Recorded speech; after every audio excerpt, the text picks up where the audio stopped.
All right. Well, good morning, everybody. Whether you're here with us currently or you're watching this at a later date, I want to first thank you guys for making the time to come and view this Local Advisory Council virtual update. My name is Matthew Otero, and I am Senior Director of Data with TNAchieves. I'll be the person kind of guiding you through this today to kind of look at some statewide numbers as well as look at some specific numbers for Hardeman County.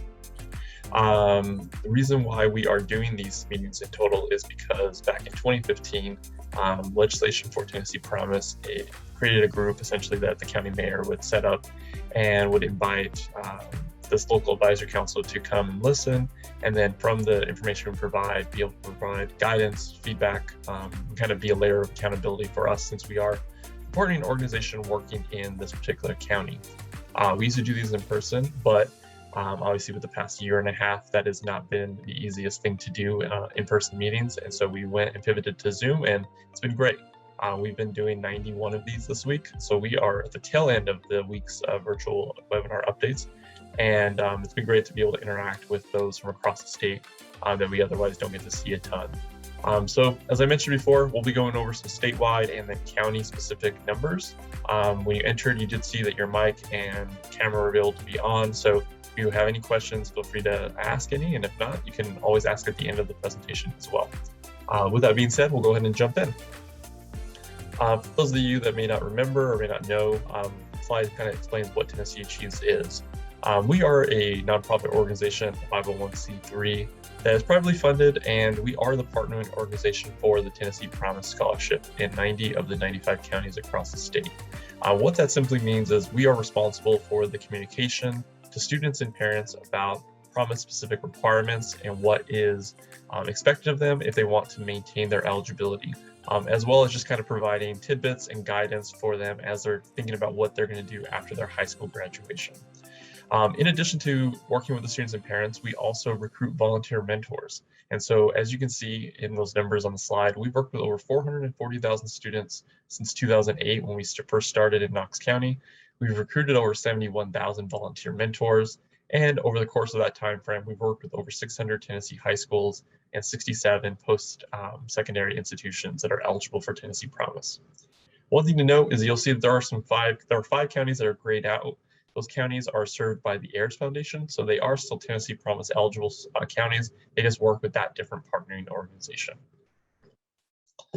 The next slide is going to kind of show you some of the core components of TNAchieves. When I say core components, I mean things that have always been a part of our program or are now part of our program as we're focusing on some new initiatives. And so the first I'll talk about are those top three, kind of the Tennessee Promise logo, the people at a bench, and then the person shoveling. They're there to represent the last dollar scholarship, the volunteer mentor, and the community service requirement that all students are expected to complete. Those three components were with TNAchieves when we started in 2008, and we were just a private scholarship, private organization. But they've stayed with us throughout that time frame, even when Tennessee Promise went into effect in 2015, and are still part of our three main components. The last dollar scholarship represents the financial aspect of Tennessee Promise, and it's the thing that most of our students and parents are aware of. They know that with that last dollar scholarship, if they maintain their eligibility, they're able to go to a post-secondary eligible institution and have their tuition and mandatory fees covered some way, somehow, either by just Tennessee Promise alone or with a combination of federal aid or the Hope Scholarship. But beyond money, we know that there are other things that are needed to help a student transition and then ultimately be successful when they do arrive in college. And so that's where the volunteer mentor component of our program comes into play. By pairing every eligible student up with a volunteer mentor in the community, we're able to ensure that a student has essentially a resource and a guide that can help them as they are navigating kind of leaving their high school career in the past and then getting ready to start whatever may be coming for them after high school graduation. Our data has shown that over the summertime when a student leaves high school, they're at their most vulnerable sort of point where they may hit a speed bump, they may hit a challenge that ultimately allows them to fall through the crack.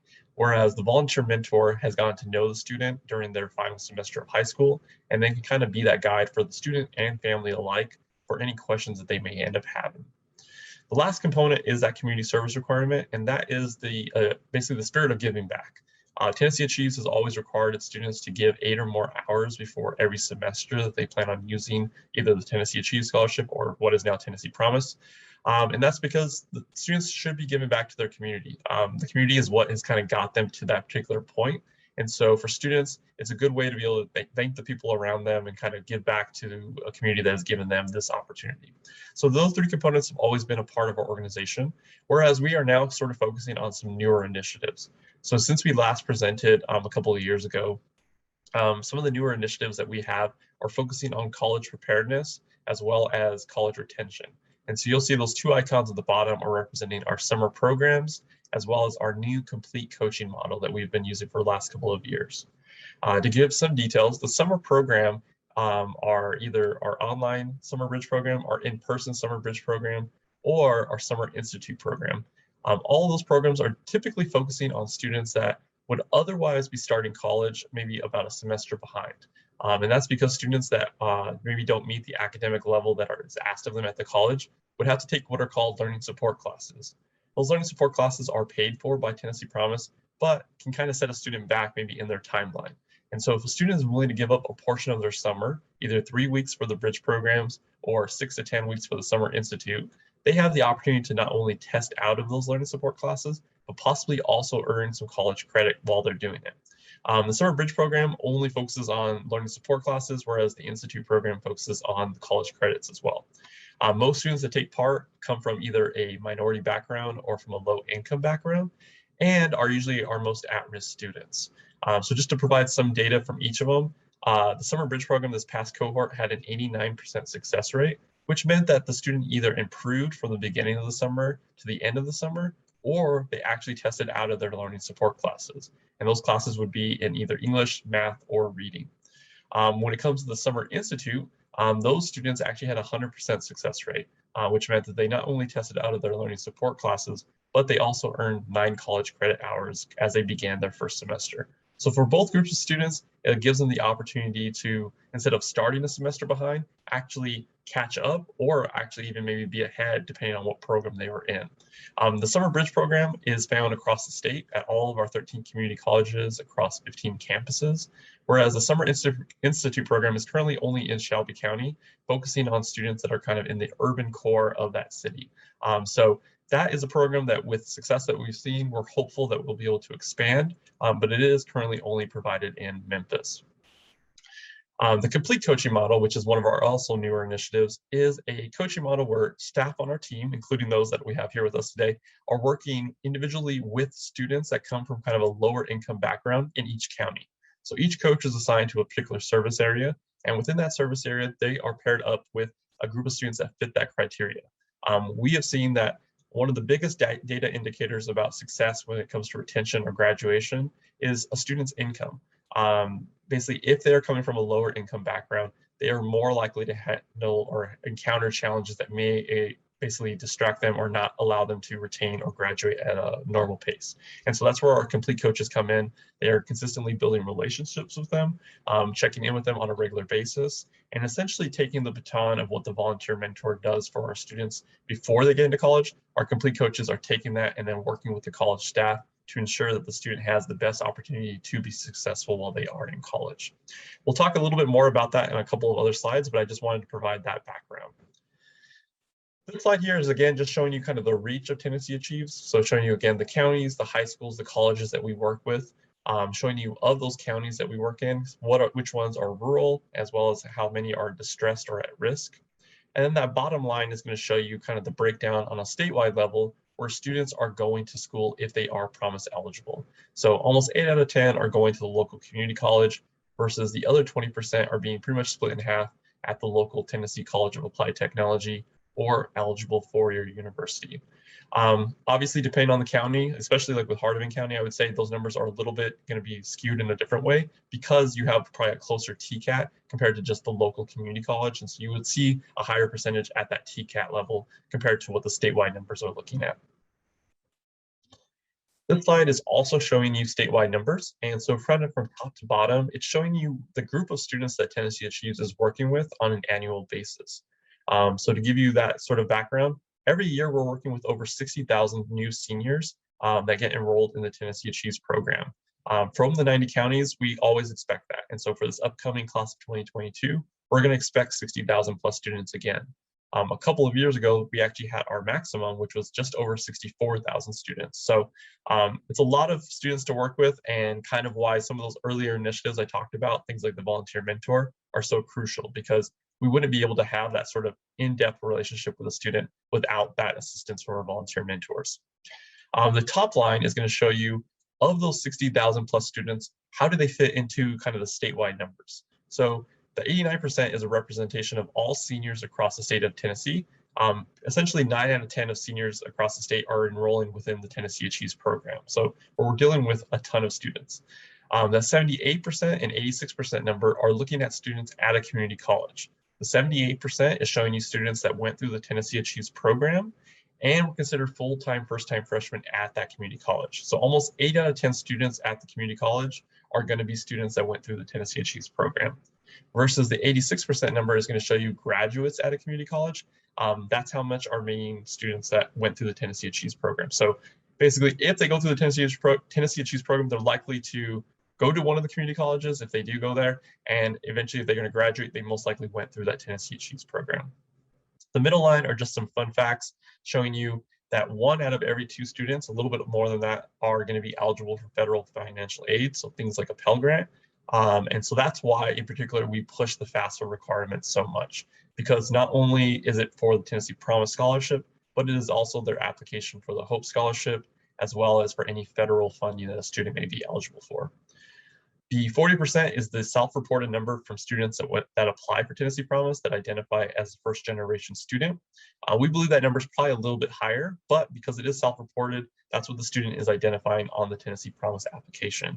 And then that 51% number is going to show you, for students that are starting with Promise, what are the majors that they are typically pursuing in their first semester. And that's going to be students that are pursuing either health-related fields or STEM-related fields. And that kind of outlines with a bigger picture of the drive to 55 and kind of Tennessee's ultimate goal of having a workforce that has the skills to basically fill the jobs and the employers that the state is trying to recruit to the state. The last line is then again showing you the operating budget for Tennessee Promise for statewide, and then what Tennessee Achieves specific budget is to operate in the 90 counties that we work in. All right, now we get to kind of the nitty-gritty details of specifically Hardeman County.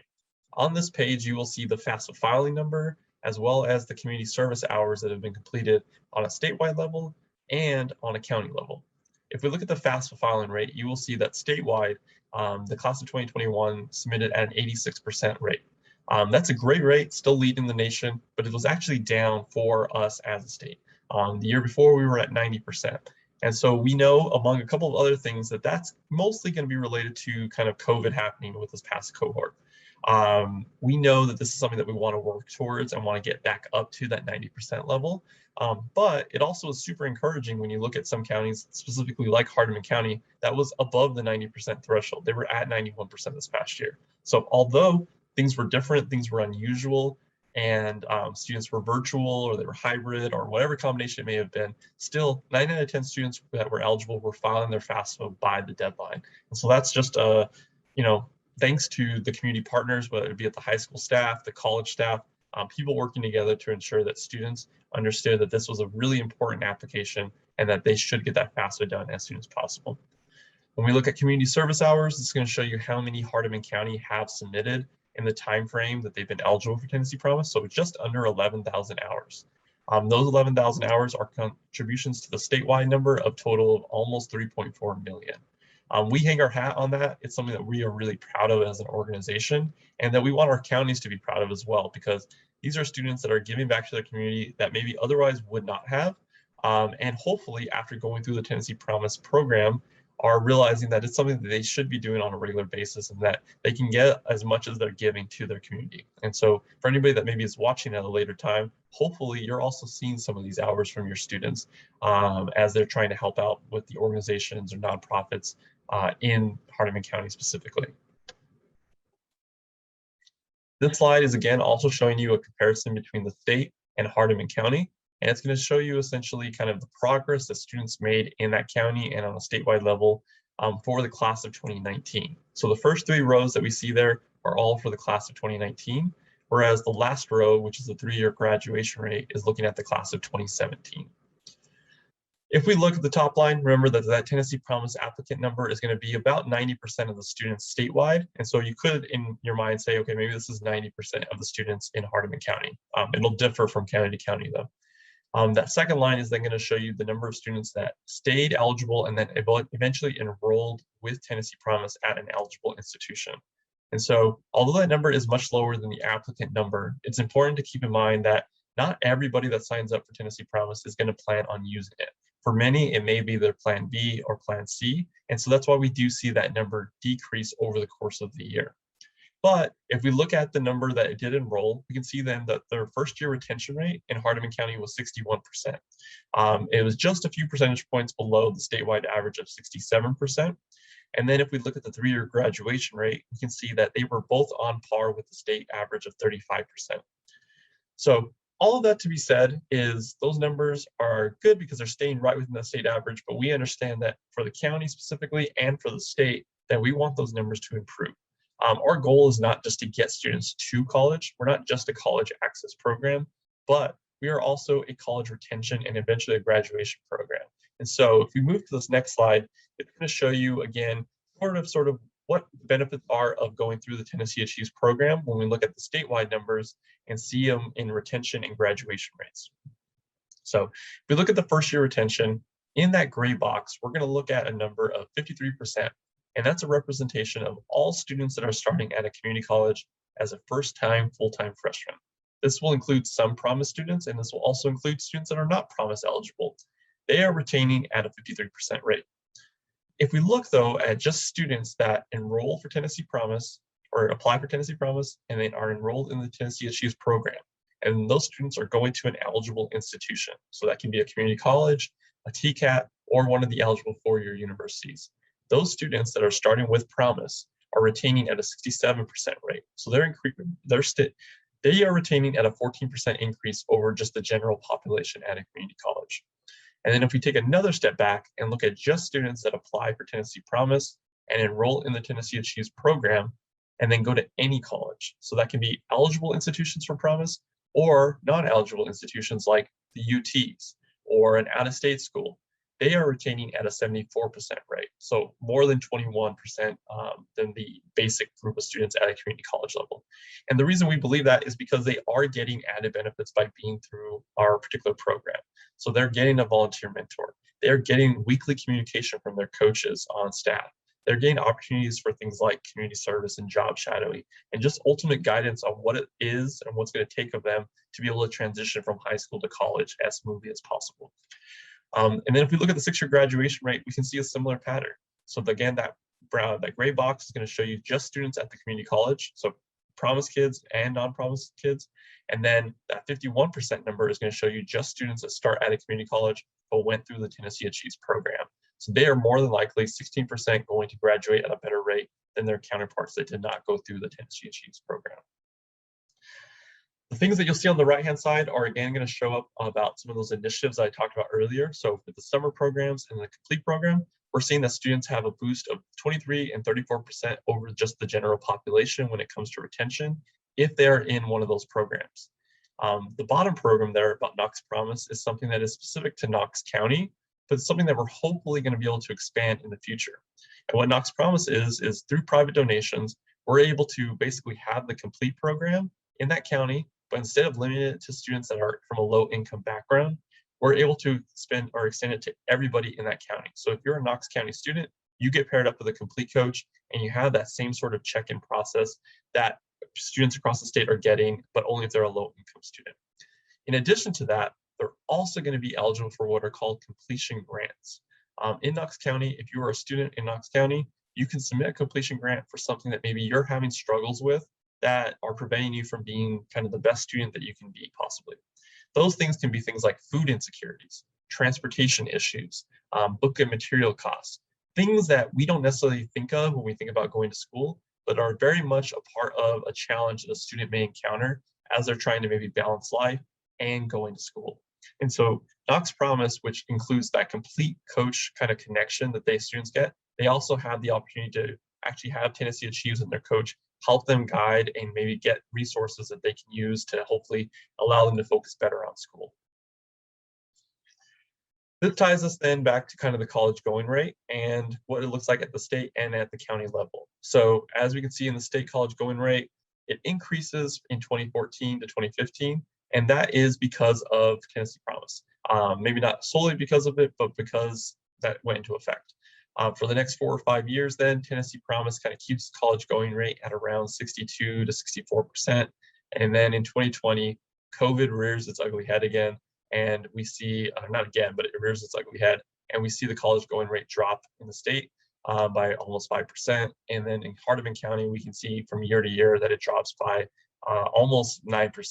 And so definitely see the effects of what a pandemic can happen, as well as just understanding that things can happen that affect students in their college going rate.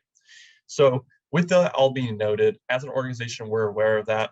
We know kind of what worked and what didn't work in our kind of virtual only year last year.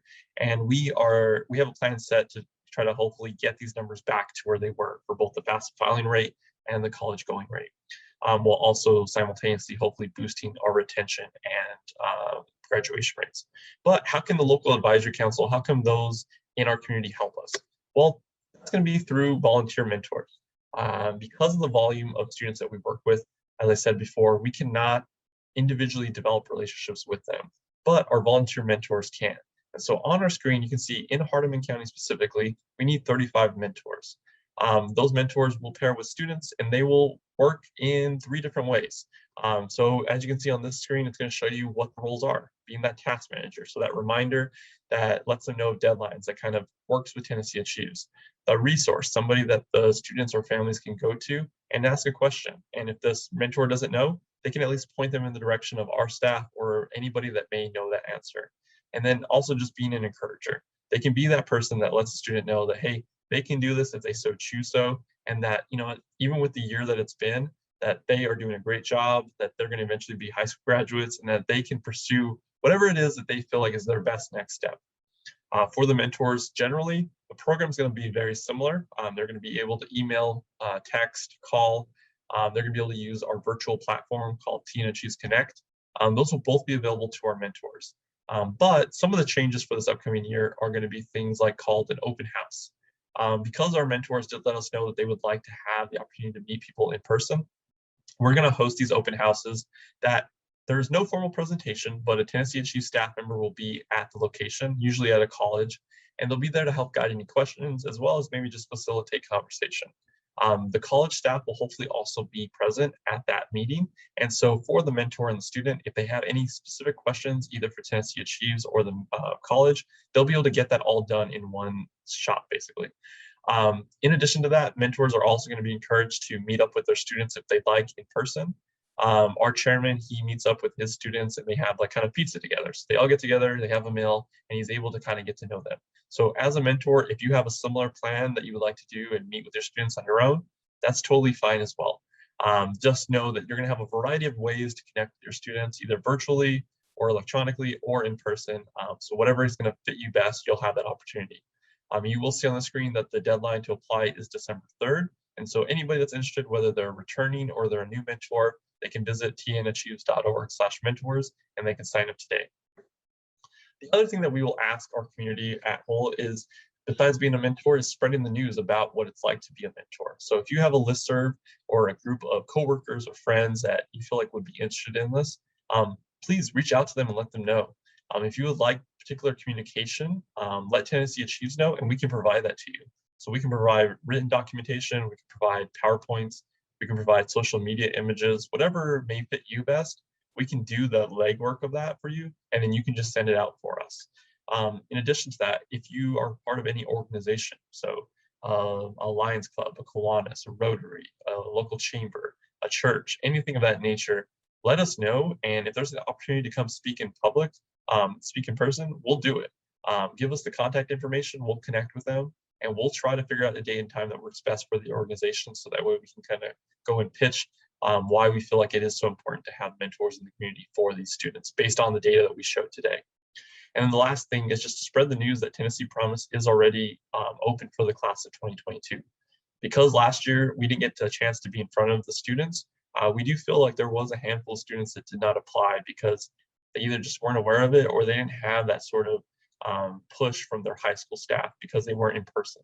So letting students know that, hey, if you're a class of 2022 student and you want to pursue this, by all means do it. Whether it's your plan A, plan B, or plan C, it's best to have this as an opportunity. And then as the data has shown that just by going through our program, they're going to be at a higher likelihood to retain and then hopefully eventually graduate as well from the school that they go to.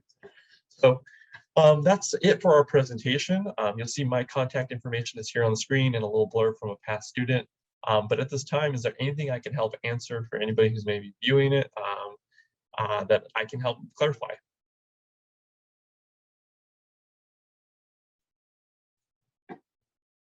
Okay, well, it seems like nobody has any questions. So at this time, like I said, you have my contact information. So if you'd like to reach out, feel free to do so. But if not, I appreciate you all being here today, and I hope that you have a great rest of your Friday.